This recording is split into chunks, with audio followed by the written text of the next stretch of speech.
12월 둘째 주일입니다. 다음 주 금요일이 동지예요. 그러니까 이제 겨울이 마지막에 들어선 거죠. 그리고 이게 전 세계적으로 이 동지 때 많은 축제들이 있습니다. 그래서 뭐 한국 조선시대 때 서당도 동지를 기점으로 새학기를 시작했다. 그러니까 이제 밤이 최대한 길어졌다가 새롭게 이제 동지를 지나면서 낮이 길어지기 시작하니까 새해가 시작됐다는 개념이 사실은 뭐 명절, 새 이런 것도 있지만 동지를 기점으로 생각하는 경우가 굉장히 많았어요. 그러니까 이제 진짜 한 해를 마무리하는 시기에 들어섰습니다. 오늘은 뭐 늘상 하던 이야기 중에 또 반복되는 이야기도 하지만 예수에 대한 이야기를 하면서 우리가 한 가지 착각할 수밖에 없는 문제들이 있습니다. 이게 뭐냐 하면 이 400년경에 기독교 관련 서적들이 전부 불살라지는 일이 있었어요. 황제에 의해서. 그러면서 사실상 예수가 태어나고 400년, 그러니까 300년경에 기독교가 뭐 인정되고 공인되고 이런 식이니까 그 기독교가 공인되기 이전에 로마의 국교가 아니었던 시절의 기록들은 사실상 거의 존재하지 않는 거예요. 그렇게 하고 그 후에 다시 여러 가지 자료들을 다시 만들어서 기독교의 역사라든가 혹은 신앙이라든가 교회사라든가 이런 거를 정집해 놨으니까 이 시기는 이미 기독론이 완벽하게 그 하나의 절대적인 교리로 자리 잡은 상태에서 모든 것이 만들어졌다는 거예요. 자, 이렇게 하려면 그래도 과거에는 뭔가 그 기독교가 국교가 되기 이전에는 뭐 여러 가지 갈등도 있었을 것이고 신학적인 논쟁도 있었을 것이고 뭐 이런 것들이 있어야만 당연하지 않겠어요. 그러니까 이런 것들을 끼워서 이야기를 맞춰 넣는 과정에 관심을 오로지 기독론에서부터 벗어나지 못하도록 하는 두 개의 장치가 있었는데 그 장치가 바로 하나는 영지주의고 하나는 만이교예요. 만이교의 상당 부분의 교리들을 기독교로 끌고 들어와서 기독교 교류화 시켰어요. 그 중에 대표적인 게 바로 이 당시에 가장 만이교가 왕성했던 시기도 하지만 콘스탄틴이 만들었던 삼위일체라는 교리가 만이교 교리죠. 거기서 착안을 해서 기독교의 삼위일체라는 종교를 끌고 들어와요. 그러니까 이게 순수하게 기독교적인 교리다라고 하려면 만이교가 대표적으로 사입이고 이단이고 기독교는 아무 관계없는 종교처럼 보여야만 한다는 거죠. 그렇지만 사실 기독교 이전에 로마에 들어왔던 기독교인 중 상당수는 만이교와 뭐 조로아스트교 뭐 이런 것들 아니면 로마의 전통적인 종교들에 의해서 이미 생각들이 다양할 수밖에 없었던 거예요. 더군다나 당시에는 이 헬레니즘 문화라고 해서 중동 지역의 문화, 인도 문화까지도 서구에 들어와 있는 상태였으니까 정말 종교적으로 다양한 시대를 살았다고 볼 수 있단 말이죠. 이때 가장 기독교가 집중적으로 만이교는 딴 종교로 하나로 몰아서 우리하고는 전혀 무관한 종교하는 식으로 몰아내서 기독교 안에 있었던 만이교에서 끌어들였던 것들을 그대로 규정화시키면서 그거를 이교도의 것으로 떨쳐버린다면 기독교 안에서의 여러 가지 생각들, 이 헬레니즘적인 영향, 혹은 뭐 플라톤이나 뭐 이 소크라테스나 뭐 아리스토텔레스 같은 이런 그 서구가 너절한 그 철학자들의 그런 다양한 생각들이 가지고 들어와서 이것으로 기독교 교리가 만들어질 때 막 초속도 되기도 하고 어떤 결정적인 역할도 하기도 했는데 이런 것들을 전부 싹 쓸어내고 오로지 믿음으로, 오로지 하나님의 영감으로, 오로지 성서에 의해서만 이런 얘기를 하기 위해서 실제로 존재했겠지만 그보다 더 부풀려지고 더 많은 죄를 덤탱이로 쓰게 된 것이 바로 영지주의라는 거예요. 영지주의는 신앙심은 믿음이 아니라 안다는 것, 그노시스라고 부르죠. 깨달음에 있다라고 이야기한 거예요. 이 이야기를 그냥 기독교적인 입장에서만 본다면 이데아니 뭐 서구 철학이 얘기하는 이런 개념들 뭐 형이 상황이니 이런 거를 가지고 들어와서 그노시스, 알미라는 것을 영지주의로 설명하려고 하지만 사실 좀 넓은 시각으로 보면 이미 기독교 탄생하기 전에 200년도 훨씬 전부터, 훨씬 몇백 년 전부터, 그러니까 사실 종교로서 완벽하게 자리를 잡고 수행 체계라든가 혹은 교리적인 것들이 거의 뭐 완성 단계가 넘어서 완숙해진 상태까지 들어가 있던 불교의 영향을 생각해 본다면 신을 믿는다는 것은 믿음이 아니라 깨달음이다. 알아가는 과정이다. 알미다. 이거 딱 듣는 순간 이거 불교에서 왔구나. 인도 종교, 인도 철학에서 건너온 생각이구나. 누구나 쉽게 알 수 있는 거예요. 이걸 무시하는 거예요. 기독교가. 왜? 오리엔탈이니까. 동방에서 뭐 그렇게 대단한 게 있고 뭐 좋은 게 있었겠느냐. 모든 선진적인 생각과 모든 그 지식은 서양에서부터 출발되었다라고 하는 이 기독교 또아이들의 믿음에 의해서 동방에서 건너간 근동주머에서 건너가거나 혹은 인도 철학들이나 이런 것들은 전부 무시되어집니다. 그러니까 영지주의가 엄청나게 대단한 것처럼 보이지만 사실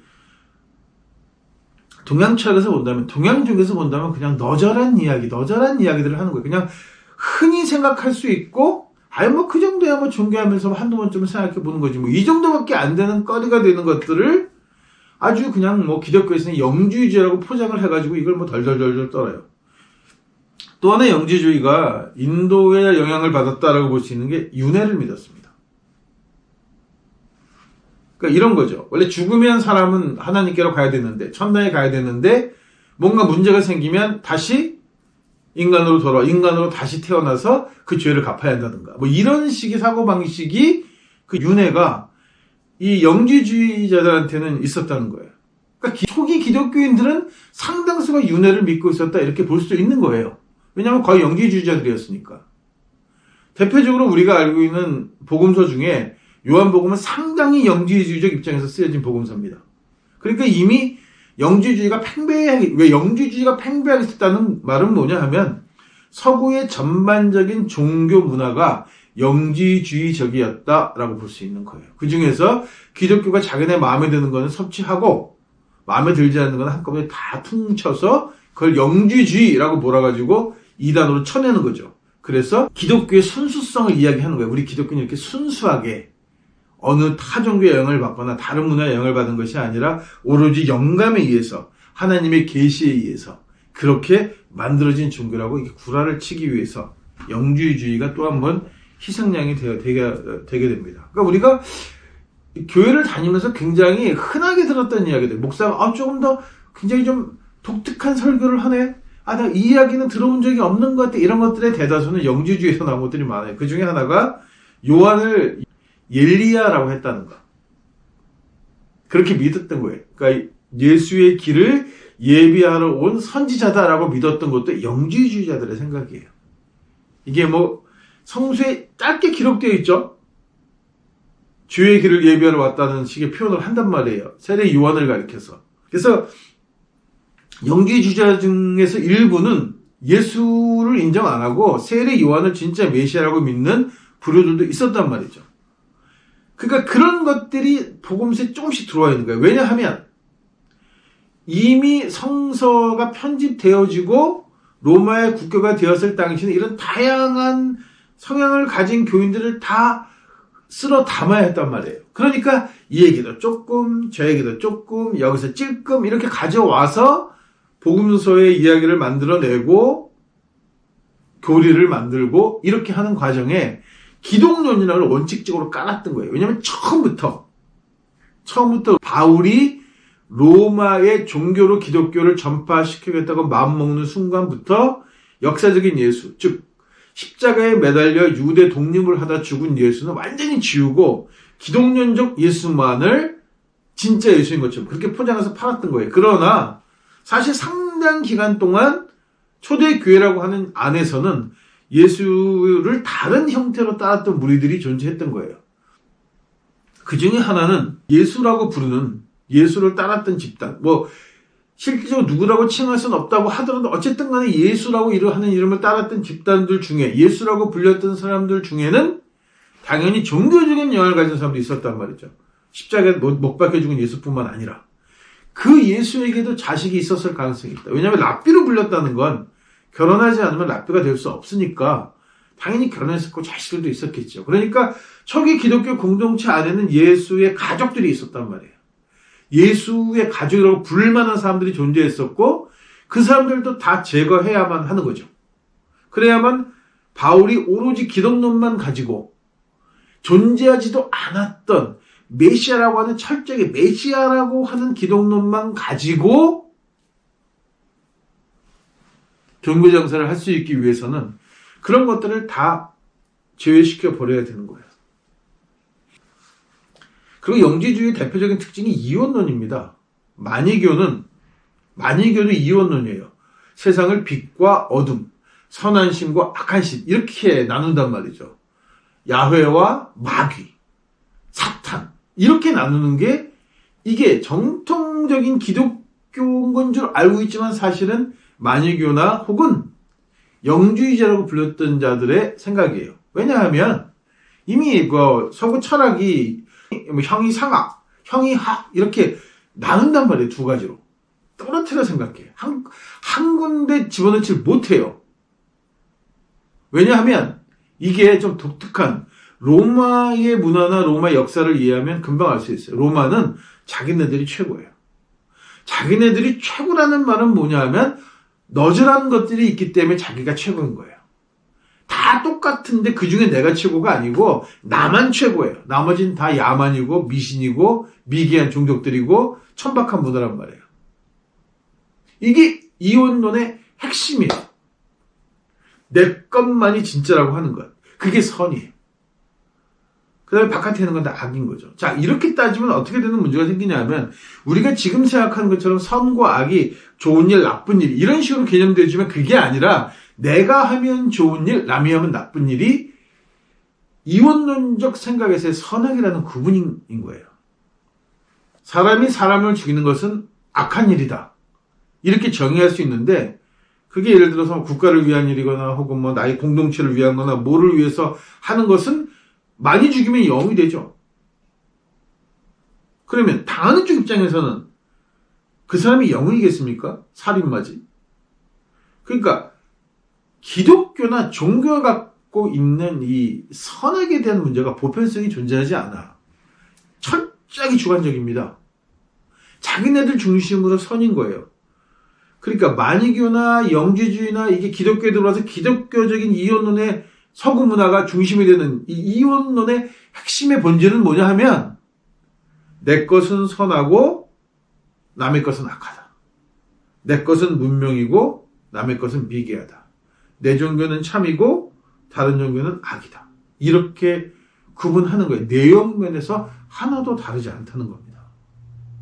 선한 행위와 악한 행위가 존재하는 것이 아니고 그 무슨 일인가를 행하는 그 주체자가 누구냐에 따라서 선이 되고 악이 된다라고 하는 거예요. 그래서 결국은 기독교에 와서는 야훼를 설명할 때 선악이 분명하지 않은 신이란 말이에요. 그래서 신에게는 선과 악이 존재하지 않는다 이렇게 얘기한단 말이죠. 신은 악을 행해도 그것이 선이다라고 얘기하는 거예요. 그러니까 유대교 랍비들이 불합리한 일들 신이 있는데 왜 이렇게 세상이 불합리하지? 이런 일을 설명하는 것으로 예를 드는 게 하나 있어요. 예를 들면 이런 거죠. 둘이 싸우는데 누가 한 사람을 죽였어요. 그럼 살인을 저지른 건데 신의 입장에서 보면 살인이 아니다. 왜? 조상 때를 건너가 보니까 이쪽에서 반대쪽이 또 이쪽 사람을 죽인 어떤 그런 일이 있기 때문에 그것을 되갚아준, 지제 와서 복수를 해준 것이다. 되갚아준 거니까 신의 입장에서 보면 살인은 아니다. 사람 눈에서 볼 때는 살인이겠지만 이런 식의 논리를 펼친단 말이에요. 그러니까 선도 없고 악도 없는 거예요.